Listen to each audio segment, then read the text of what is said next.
안녕하세요. 오늘 저희가 여러분과 함께 좀 자세히 들여다볼 주제는요.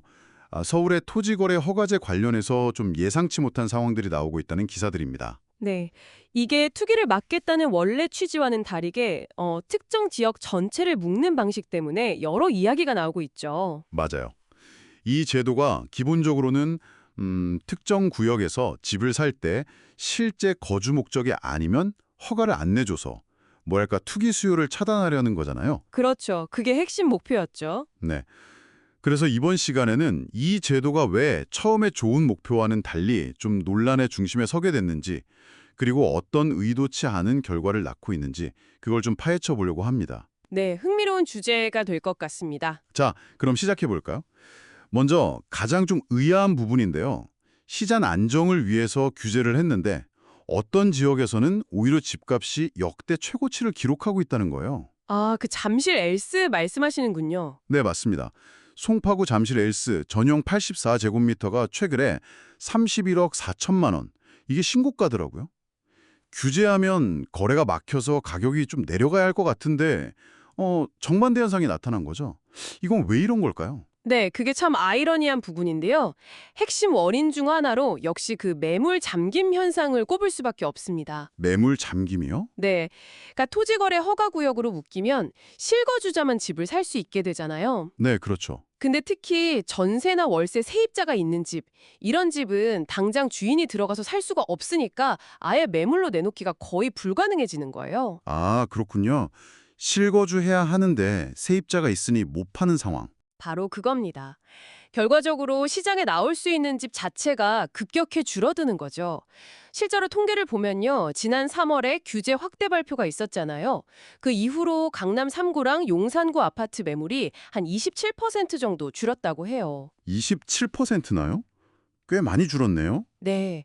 근데 지역별로 보면 충격이 더 커요. 송파구는 35.7%, 거의 36% 가까이 줄었고요. 용산구도 30% 가까이 매물이 그냥 사라진 겁니다. 와, 그렇게 많이요? 네. 이렇게 공급이 갑자기 확 줄어버리니까 몇 개 안 되는 그나마 거래 가능한 매물에 수요가 몰리면서 가격이 오히려 오르는 그런 현상이 나타나고 있는 거죠. 아, 공급이 줄어서 가격이 오른다. 이건 뭐 경제 원리상 이해는 가는데 이게 또 다른 문제를 낳는 것 같아요. 형평성 문제 말이죠. 네, 그 지적이 계속 나오고 있습니다. 기사를 보니까 사실 투기랑은 거리가 좀 먼, 상대적으로 저렴한 아파트들도 있잖아요. 근데 단지 그 동네에 있다는 이유만으로 똑같이 규제 대상이 된 거예요. 맞아요. 용산구 도원동의 그 도원 아파트 같은 경우가 좀 대표적인 예시로 언급되더라고요. 네. 거기가 공시가격은 한 1억 4천 정도고 시세도 한 4억 5억 수준이라는데 이게 꼼짝없이 묶여버린 거죠. 음. 그 아파트 주민들 이야기 들어보면 원래도 단지가 좀 작아서 팔기가 쉽지 않았는데 규제 이후에는 뭐 집 보러 오는 사람조차 없다고 그런 불만을 토로하고 계시더라고요. 정말 답답하시겠네요. 만약 여러분이 이런 상황에 처한 집주인이라면 정말 속 터질 노릇이죠. 근데 또 반대로 보면 수십억짜리 진짜 비싼 고급 주택인데 아파트가 아니라는 이유로 규제를 피해갈 수도 있다. 이런 지적도 있고요. 뭔가 좀 앞뒤가 안 맞는다는 느낌이 들어요. 되는 이유고요. 게다가 이 규제가 개인의 어떤 절박한 사정을 전혀 고려하지 않고 너무 일률적으로 적용된다는 점도 큰 문제거든요. 개인 사정이요? 예를 들면 어떤 게 있을까요? 그러니까 단순히 투기 목적이 아니라 갑자기 병원비가 필요하다거나 아니면 생활비 마련을 위해서 또는 상속 문제 때문에 급하게 집을 팔아야 하는 분들도 계시잖아요. 네, 그럴 수 있죠. 그런 분들도 예외 없이 허가를 받아야만 집을 팔 수 있는 거예요.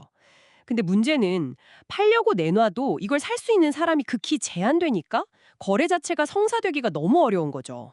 허가를 받아도 살 사람이 없으면 소용이 없겠네요. 그렇죠. 이런 상황에서 팔려는 사람은 줄고 또 집값은 앞으로 더 오를 거다 이런 기대감, 예를 들어 금리 인하 기대 같은 건 여전하니까요. 집주인들이 굳이 가격을 낮춰서 팔 이유가 없는 거예요. 그래서 매도자 우위 시장이 되는 거군요. 네, 이른바 매도자 우위 시장이 형성되는 겁니다.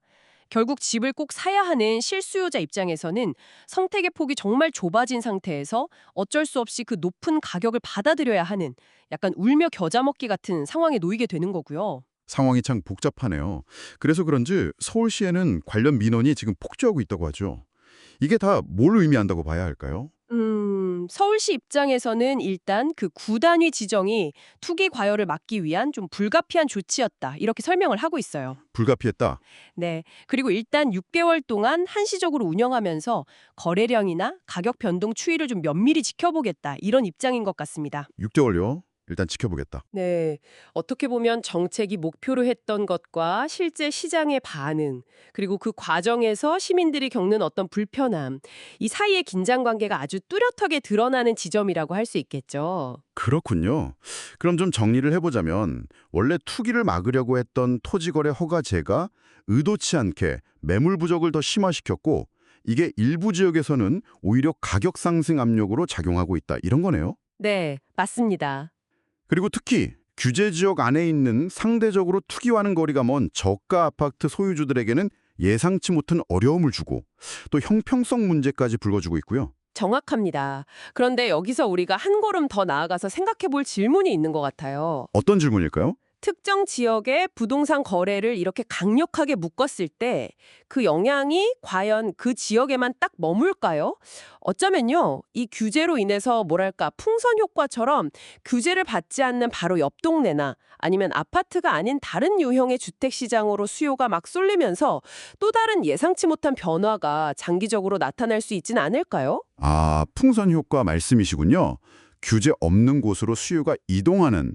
네, 당장은 눈에 잘 보이지 않을 수 있지만 이런 어떤 파급 효과에 대해서도 우리가 좀 더 깊이 고민해 볼 필요가 있겠습니다.